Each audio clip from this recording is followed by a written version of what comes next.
Well, hey everybody, I am 8 weeks post-op. Today is Friday, June the 2nd.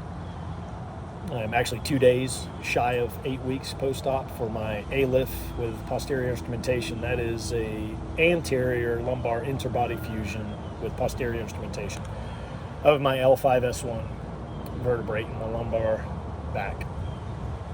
I want to immediately start off by saying I give God all the glory to the fact that I am still pain-free, thank God.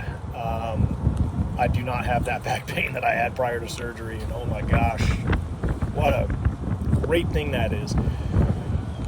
Debilitating is what that was. So not having to deal with that daily is just, I'm just not used to it, number one. And man, it feels great. I feel so good. I feel like I could do so much.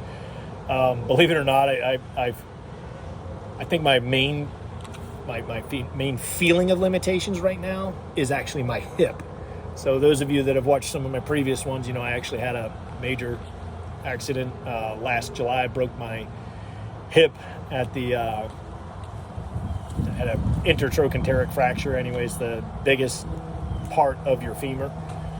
So I broke the biggest bone at the biggest spot, and that was brutal, and it's still causing me a lot of issues, and that has been a difficult hump to get over. But the back has been less of a hump. Go figure. Spinal surgery, you know. But anyway, I want to get into what happened to me a couple days ago. I woke up stiff as can be. My muscles in my back are just super tight. It's just really hurting. Got in the hot tub, tried to loosen them up. It helped a little. Wednesday, it felt a little better, but it still felt similar. But, you know, I'm locked up. You know, I'm not out here exercising that area. You know, I can't do core exercises just yet. So that's been a hurdle. And then Wednesday night, I got out of the truck after church. You know, I've been protecting how I turn, move, bend, twist, obviously lift, you know, as I'm supposed to. But something happened. I don't know what it was, but it felt like pre-surgery. That pinch, that nerve pinch feeling, that stabbing pain, like somebody just stuck a knife in you and left it there for a minute. And I was like, oh, dear God. You know, and I know what that feels like. You moved the wrong way from that second forward. If it didn't already happen, you're going to be down for days, if not months. Days or weeks, and on your back, you know, laid up, unable to move properly, and excruciating pain. So I'm just like, what the heck just happened?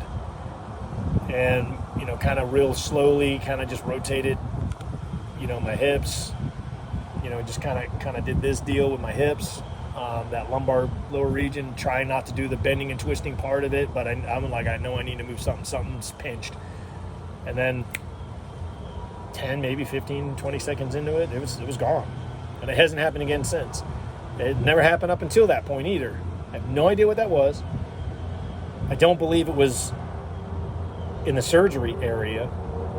And y'all have to remember, if you're watching my previous videos, I've got scoliosis, quite a bit of scoliosis, as well as spinal rotation in that scoliotic curve, as well as, you know, some other discs that are on their way out, and so much that the L3 and L4 are in that curve of the scoliosis, and the inside part of that curve, those vertebrae are touching, the bone on bone right there, and the disc is super thin through the rest of it.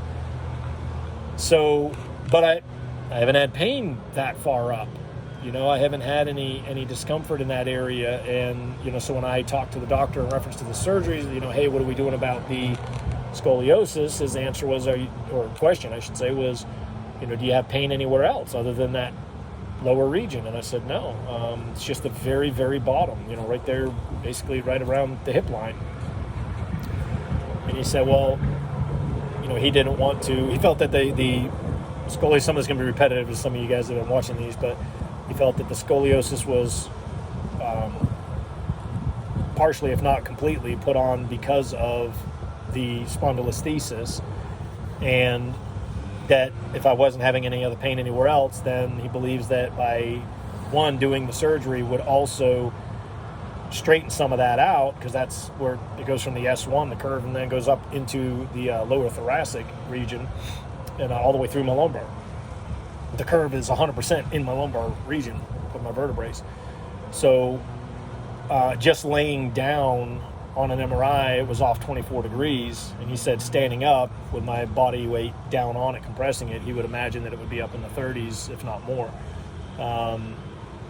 Or 30, if not more than 30. So I don't want to mean 30s and then into the 40s. That's not what he said. But so anyway, his thing is, I just don't want to go in and do all this other surgery on you, straighten it all out, and then you can't do a ton of stuff because you're locked up straight as a board, unable to do a ton of things. You're going to be so physically limited at that moment, and he wasn't for that.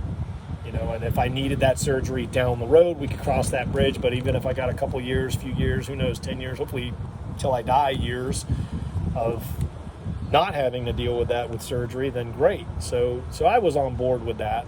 But so yesterday though, I'm talking to the physician's assistant who's seeing us. She was in the surgery. She's been part of this, part of my hip surgery, part of my back surgery. She's been with me from the get-go for almost a year now with the surgeon. And she basically, just to kind of knock this video down and not drag it out and be so negative Nancy here, but it was a real kick in the gut to me, because basically what it amounts to is that I have to choose a different profession that's not so physically demanding on my body.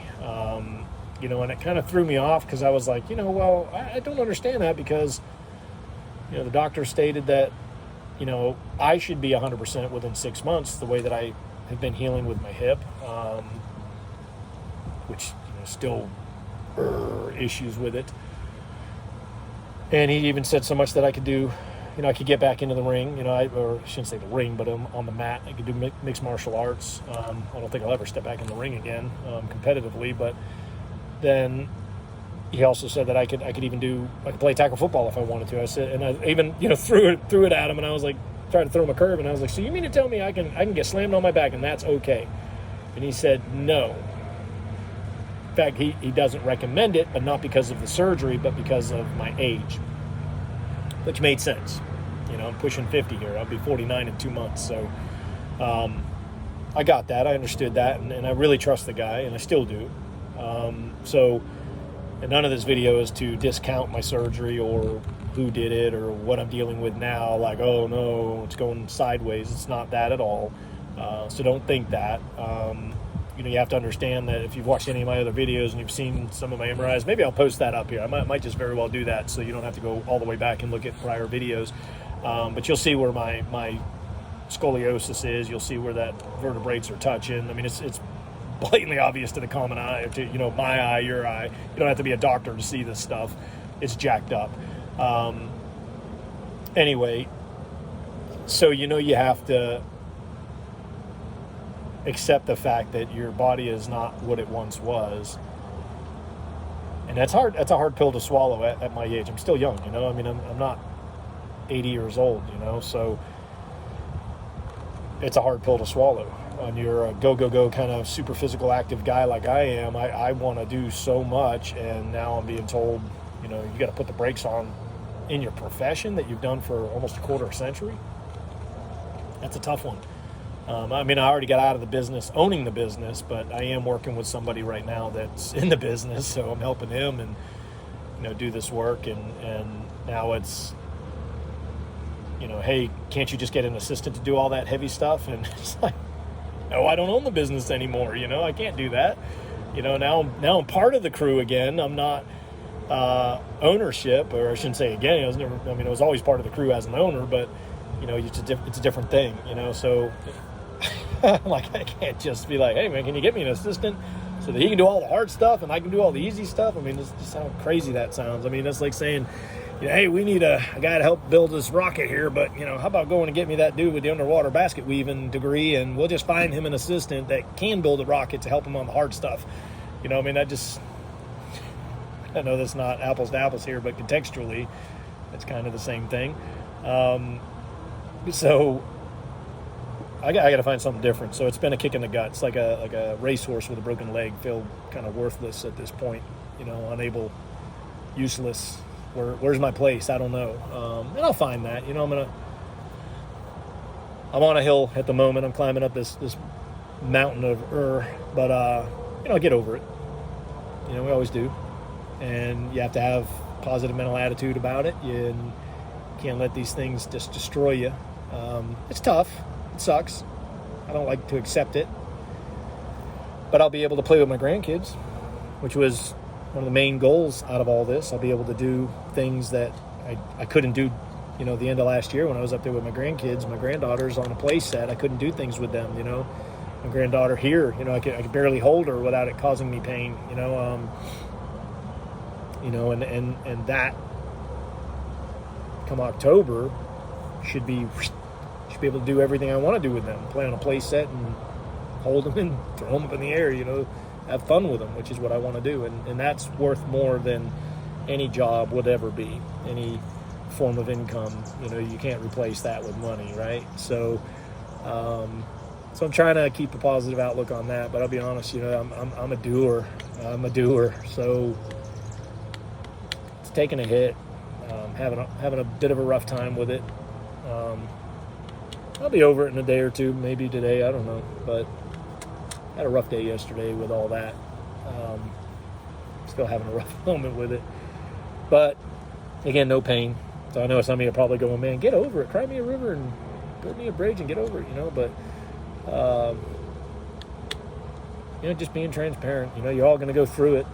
But somebody actually asked me, I don't know, yesterday or the day before on one of my videos, reference to, and I'm totally paraphrasing because I can't remember what he said about 12 weeks, so I've got that wrong, so I'll probably get wrong with what this guy said, but basically asked, in a nutshell, you know, why so much negative feedback, I guess, on these surgeries and why, and I said, I think a lot of it has to do with your attitude, you know, and I do. I think that I'm preaching to myself here right now, but if you come into it with a negative attitude of, oh man, I feel a little bit of pain, you're going to feel a lot of pain. Everything's going to be painful. You had a failed surgery. You're not going to be able to get out of the bed. Poor you, right? It's easy to get in that. And listen, I understand some of y'all get stuff I'm not dealing with, genetic stuff, physical stuff that I just didn't have to deal with. And you know what? I might be one of these rare people that it's that rare to have a good surgery. Listen, if it was that rare, these surgeries wouldn't be so plentiful to have. And somebody can say, yeah, they would because of all the money. I don't agree with that. I don't think every physician out there is out there for the money. I mean, I don't agree with that. So I had a great outcome on mine. It's still going good. I did have that moment the other night. I don't know what that was, but it may very well have been that L3, L4 region starting to kick in already. God, I hope not. She did tell me, she said, listen, that adjacent segment syndrome is a real thing. And what that is, if any of this is the first time you're hearing it, is, you know, it's called many things, adjacent disc syndrome and adjacent segment syndrome, where it's basically, you know, if you had the fusion here, the vertebrae that's up here is now taking the full brunt of what these ones were also absorbing. Now, these aren't absorbing any of that anymore, so now this one up in here, you know, you have to remember, your spine has a natural curve in it anyway. So now the vertebrates that are here are taking all the pressure on that disc because, you know, the ones down here aren't. They're solid. So it has a potential to shoot up the spine, or depending on where your fusion was on both sides. In my case, it can only go up because I went from the S1 to the L5, so it's now L5-S or L5, L4 and on up. And as you'll see on this, my L3 to the L4 is probably the next spot that's going to need maybe even the same type of surgery. And I imagine if I go and get that, it'll probably have to just go L3 all the way and attach to that L5. I don't know. Who knows? I'm not looking forward to that, and I'm hoping that is decades, if not never. Hoping for a miracle in there and healing, and I don't ever have to deal with that. But, you know, time will tell. So you have to be smart about it. You can't just keep beating yourself up physically and expect your body to not take the hits. I guess that's where I'm at right now. So I hope it wasn't too negative. I'm just trying to be real, but at the same time, no pain. And let me tell you, that is worth a whole lot more than $1. So be encouraged. I hope seeing some of the series, seeing what I'm dealing with this and how it's going about gives you some solace and maybe your decision of going through the surgery yourself, and or just what the recovery is going to look like for you. And hopefully you have the same results that I'm having, and it's a good thing. Hopefully you don't have all kinds of other stuff jacked up in your back on up the way, so you can just get the one thing done and not have to worry about it outside of worrying about maybe the next vertebrae up, and just might have to alter some of the things that you do. So anyway, till the next time, we'll see you later.